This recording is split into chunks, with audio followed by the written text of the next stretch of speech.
lebih dari segalanya. Ku berharap padamu, lebih dari para penjaga, mengharap fajar pagi. Begitu rindu hatiku berada dekatmu. Alangkah dalam kasih-Mu memenuhi hidupku. Tenanglah jiwaku dalam naungan sayap-Mu, menembus awan kelabu, pandang kemuliaan-Mu. Selalu ku rindu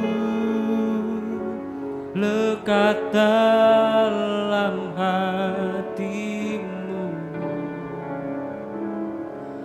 mengikuti rencana-Mu. Yesus Tuhan Rajaku, mengikuti rencana-Mu. Yesus Tuhan Rajaku. Amin. Haleluya. Selamat pagi Bapak Ibu Saudara Jemaat GPD Situbondo yang dikasihi Tuhan Yesus Kristus. Senang sekali saya bisa berkesempatan untuk saya melayani kembali dalam saya membawakan apa yang saya dapatkan di dalam firman Tuhan yang memang saya baca. Karena ini masih hawa-hawanya awal tahun ya, tahun baru gitu. Jadi saya coba ingin mengulang kembali. Kalau misalkan kita pada saat awal tahun itu pasti membuat resolusi-resolusi atau komitmen-komitmen yang itu sangat bagus dan itu pasti membawa kita kepada kehidupan yang lebih baik lagi. Pastinya seperti komitmen dalam ekonomi, komitmen mungkin saya sebagai mahasiswa, komitmen saya dalam belajar, dalam pendidikan, dan masih banyak hal komitmen-komitmen lain yang sepertinya sudah masuk ke dalam daftar daftar hal yang memang kita inginkan untuk kita lakukan seperti itu. Nah, tapi mari sama-sama kita coba pelajari kembali, kita sama-sama coba gali kembali apa yang sebenarnya firman Tuhan katakan atau tuliskan tentang komitmen. Komitmen apa yang harus kita bawa untuk tahun ini, tahun 2022, bahkan sampai seterusnya gitu. Nah, saya undang kita untuk kita membaca di dalam 1 Petrus 4 ayat 1 sampai 6, tapi sebelumnya saya ingin memberitahukan bahwa judul renungan pada saat pagi hari ini adalah 3 komitmen dasar. Jadi ada 3 komitmen dasar di dalam 1 Petrus 4 ayat 1 sampai 6 itu yang perlu kita ingat kembali dan bahkan terus kita alami dalam kehidupan kita. Mari sama-sama kita baca Alkitab kita 1 Petrus 4 ayat 1 sampai 6. Jadi karena Kristus telah menderita penderitaan badani, kamu pun harus juga mempersenjatai dirimu dengan pikiran yang demikian. Karena barang siapa telah menderita penderitaan badani, ia telah berhenti berbuat dosa. Supaya waktu yang sisa, jangan kamu pergunakan menurut keinginan manusia, tetapi menurut kehendak Allah. Sebab telah cukup banyak waktu kamu pergunakan untuk melakukan kehendak orang-orang yang tidak mengenal Allah. Kamu telah hidup dalam rupa-rupa hawa nafsu, keinginan, kemabukan, pesta pora, perjamuan minum, dan penyembahan berhala yang terlarang. Sebab itu mereka heran bahwa kamu tidak turut mencemplungkan diri bersama-sama mereka di dalam kubangan ketidaksenonohan yang sama, dan mereka memfitnah kamu. Tetapi mereka harus memberi pertanggungjawaban jawab kepada Dia yang telah siap sedia menghakimi orang yang hidup dan yang mati. Itulah sebabnya maka Injil telah diberitakan juga kepada orang-orang mati, supaya mereka sama seperti semua manusia dihakimi secara badani, tetapi oleh Roh dapat hidup menurut kehendak Allah. Amin. Jadi mari sama-sama kita lihat kembali, kita baca kembali di ayat yang pertama. Jadi karena Kristus telah menderita penderitaan badani, kamu pun harus juga mempersenjatai dirimu dengan pikiran yang demikian. Nah, ini maksudnya adalah ini merupakan satu pengingat bahwa pada masa Tuhan Yesus melayani dalam dunia, Dia telah menyangkal dirinya, menjauhi segala keberdosaan dan fokus pada tujuan pelayanan, bahkan tujuan keselamatan yang memang Allah sudah janjikan bagi manusia yang percaya.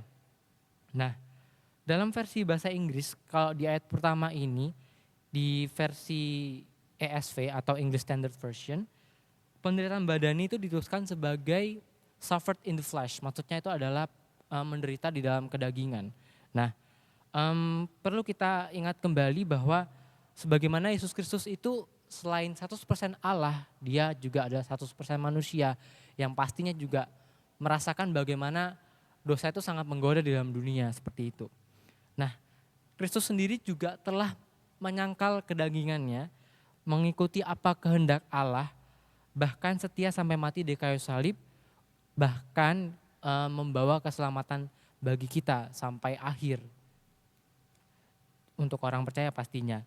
Nah, karena Kristus sudah melakukan semuanya itu, melakukan penderitaan badani ya, yang kita juga mikir ya bahwa melakukan tidak melakukan dosa itu juga kadang juga nggak enak gitu kan. Siapa sih yang kayak siapa sih yang tidak suka? Maksudnya kita tahu bahwa kadang dosa itu juga terasa menyenangkan, tapi itu sebenarnya juga nggak baik bagi kita. Karena Kristus sudah melakukan semuanya itu, maka kita pun harus juga melingkupi kehidupan kita dengan apa yang Yesus pikirkan dan juga apa yang Yesus kerjakan. Jadi di dalam ayat pertama ini kita belajar bahwa poin pertama dalam komitmen kita itu adalah kita harus komitmen pada Kristus. Komitmen pada Kristus. Hidup kita harus berpusat pada Kristus. Seperti yang tertulis juga di dalam Lukas 9 ayat 23 ya, di situ dikatakan bahwa katanya kepada mereka semua, ini kata Yesus, setiap orang yang mau mengikut aku, ia harus menyangkal dirinya, memikul salibnya setiap hari dan mengikut aku. Ya, ini yang harus kita ingat kembali ya. Saya jadi ingat waktu Youth Connect kemarin, ada satu kutipan yang menurut saya menarik dari pendeta Elia Sutopo, yang mengatakan bahwa keselamatan yang Kristus berikan itu adalah kemurahan. Tetapi bukan berarti keselamatan itu adalah murahan. Ya, ini benar-benar menyadarkan saya bahwa berarti kita harus mengerjakan keselamatan itu dengan setia. Keselamatan itu memang gratis, itu memang anugerah. Tapi seperti yang dikatakan dalam Filipi 2 ayat 12 ya, di situ mengatakan bahwa baiklah kita harus mengerjakan keselamatan kita, seperti itu. Nah, kita kembali lagi ke dalam 1 Petrus 4 ayat yang pertama ini ya. Di sini juga tertulis, karena barang siapa telah menderita penderitaan badani, ia telah berhenti berbuat dosa. Ketika kita berkomitmen pada Kristus, maka kita akan berusaha semaksimal mungkin untuk kita menjauhi dosa, seperti itu. Nah, tapi kita perlu ingat kembali bahwa di dalam ketidaksempurnaan kita ini, kita perlu dan sangat harus kita perlu pimpinan Roh Kudus ya. Karena Roh Kudus sendiri yang akan menolong kita untuk kita selalu berkomitmen kepada Kristus, semakin sempurna di dalam Kristus. Mari kita sama-sama buka juga di ayat yang kedua dan juga ayat yang ketiga di dalam 1 Petrus 4 ini. Nah, jadi supaya di sini di ayat kedua mengatakan bahwa supaya waktu yang sisa jangan kamu pergunakan menurut keinginan manusia, tetapi menurut kehendak Allah. Nah, ini mengajarkan kita untuk memegang komitmen pada poin yang kedua, yaitu komitmen pada waktu. Saudara, coba kita perhatikan ya, di sini ada frasa waktu yang sisa. Apakah kita sadar bahwa hidup kita ke dalam belakangan ini itu adalah waktu yang sisa. Waktu kita tidak lebih banyak, tapi waktu kita tuh lebih sedikit, bahkan di sini dikatakan waktu yang sisa. Jadi apakah kita, mari kita sama-sama ingat kembali, apakah kita terlalu banyak bermain-main dengan waktu, membuang waktu percuma bahkan sama seperti orang yang tidak mengenal Tuhan. Saya juga belajar sekali bagaimana waktu itu sangat berharga. Di dalam tahun 2021 saya benar-benar banyak mengalami seperti kehilangan ya atau kecolongan waktu. Jadi itu benar-benar saya sadari betul. Dan di ayat yang kedua dan ketiga ini benar-benar merupakan ayat yang sangat reflektif sekali bagaimana perkataan firman Tuhan juga sama seperti di Efesus 5 ayat 16 yang mengatakan pergunakanlah waktu yang ada karena hari-hari ini adalah jahat. Seperti itu. Bapak Ibu Saudara, penting sekali untuk kita menggunakan waktu kita untuk kita menggunakannya dengan sebaik-baiknya bahkan sesuai dengan kehendak Allah. Kita perlu ingat bahwa di tahun yang baru ini bahkan di saat-saat berikutnya mari kita selalu sadar bahwa waktu yang Tuhan berikan itu sangat berharga. Jadi investasikan waktu kita dengan sebaik-baiknya apalagi untuk mengejar, untuk kita semakin mengenal Tuhan setiap harinya melalui doa dan firman Tuhan. Jadi di tahun 2022 ini mari sama-sama kita semakin intensifkan waktu kita untuk berdoa dan membaca firman Tuhan setiap hari. Nah, kita sama-sama buka di ayat yang keempat sampai keenam di 1 Petrus 4 ini. Jadi saya bacakan kembali ya, sebab itu mereka heran bahwa kamu tidak turut mencemplungkan diri bersama-sama mereka di dalam kubangan ketidaksenonohan yang sama dan mereka memfitnah kamu. Nah, ini berbicara tentang bagaimana hidup kita seharusnya tidak mengikuti jalan orang yang tidak mengenal Allah. Maksudnya walaupun kita juga, kita sama-sama, kita pasti bakal dihakimi ya untuk kita tidak mengikuti tren masa kini yang itu sangat bertentangan dengan firman Tuhan. Nah, jadi di ayat keempat ini kita perlu ingat bahwa kita harus memiliki komitmen yang tegas untuk mempertahankan kebenaran yang kita kenal di dalam Kristus dan kebenaran firman-Nya. Bahkan kita tidak punya alasan untuk kita sungkan untuk mengikuti arus dunia seperti itu. Nah, di ayat yang kelima, tetapi mereka harus memberi pertanggungan jawab pada Dia yang telah siap sedia menghakimi orang yang hidup dan yang mati. Ini pasti kita tahu bahwa pada saat akhir nanti juga akan ada hari penghakiman di mana hidup kita itu akan mengalami penghakiman yang daripada Tuhan, sebab Tuhan juga berhak dan berkehendak atas hal itu. Jadi kita perlu siap sedia untuk menyongsong hari Tuhan yang mendatang gitu. Namun di ayat yang ke-6 ini justru sebaliknya ya, kalau di ayat 4 dan 5 ini kan menceritakan tentang bagaimana juga kita tidak mengikuti orang yang tidak mengenal Allah. Tapi ayat yang ke-6 ini justru kalau kita semakin baca kembali ya, di sini mengatakan bahwa firman Tuhan itu diajarkan, firman Tuhan itu diberitakan hingga pada saat akhirnya ketika memang kita mati, jasmani kita memang mati tapi roh kita akan hidup bersama-sama dengan Tuhan. Jadi ayat 4 sampai 6 ini menceritakan atau mengatakan kepada kita bahwa kita harus memiliki komitmen. Poin yang ketiga yaitu komitmen pada orang benar. Jadi memiliki banyak teman dari berbagai latar belakang memang baik, tetapi alangkah lebih baik apabila kita dapat memilih pergaulan dan mengikuti kebiasaan yang baik dari orang-orang percaya yang sama-sama ingin bertumbuh di dalam Kristus. Jadi kalau kita memang sadari kita punya banyak sekali komunitas yang memang membantu kita untuk kita bertumbuh di dalam Kristus, maka kita harus berkomitmen pada mereka.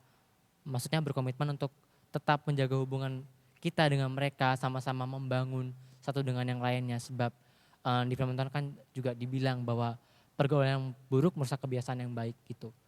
Jadi penting sekali juga untuk kita berkomitmen pada orang benar. Jadi 3 komitmen ini yang harus kita bawa dan pegang untuk tahun 2022 yang akan kita sama-sama jalani bersama, bahkan untuk waktu-waktu selanjutnya adalah yang pertama komitmen pada Kristus, komitmen pada waktu dan juga komitmen pada orang benar.